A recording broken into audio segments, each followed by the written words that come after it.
Hello दोस्तों, नमस्ते, प्रणाम। मैं पूजा तिवारी आपके अपने यूट्यूब चैनल पूजा तिवारी अवधी गीत पर स्वागत करती हूँ। दोस्तों, आज हम आप लोगों के लिए एक नाच गीत लेकर आए हैं जिसकी रचना हमने खुद की है।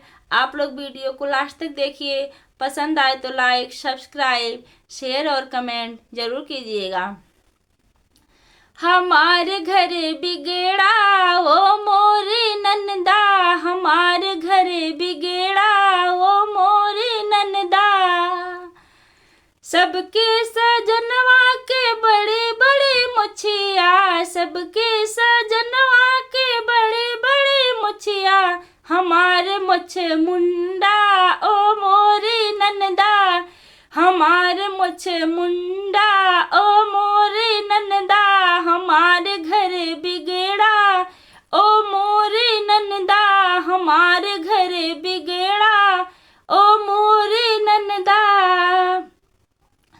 सबके सजनवा के बड़े लंबैया, सबके सजनवा के बड़े लंबैया।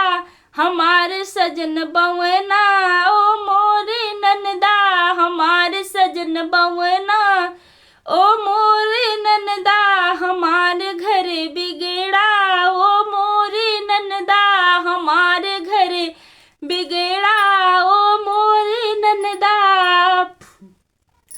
सबके सजनवा के बड़ी बड़ी जुल्फी, सबके सजनवा के बड़ी बड़ी जुल्फी। हमारे सजन गंजा ओ मोरी नंदा, हमारे सजन गंजा ओ मोरी नंदा। हमारे घर बिगड़ा ओ मोरी नंदा, हमारे घर बिगड़ा ओ मोरी नंदा। सबके सजनवा के निके निके कपड़ा, सबके सजनवा के निके निके कपड़ा। हमारे पहिर चिथरा ओ मोरी नंदा, हमारे पहिर चिथरा ओ मोरी नंदा। हमारे घर बिगड़ा ओ मोरी नंदा, हमारे घर बिगड़ा ओ मोरी नंदा। सबके सजनवा के महला दू महला, सबके सजनवा के महला दू महला।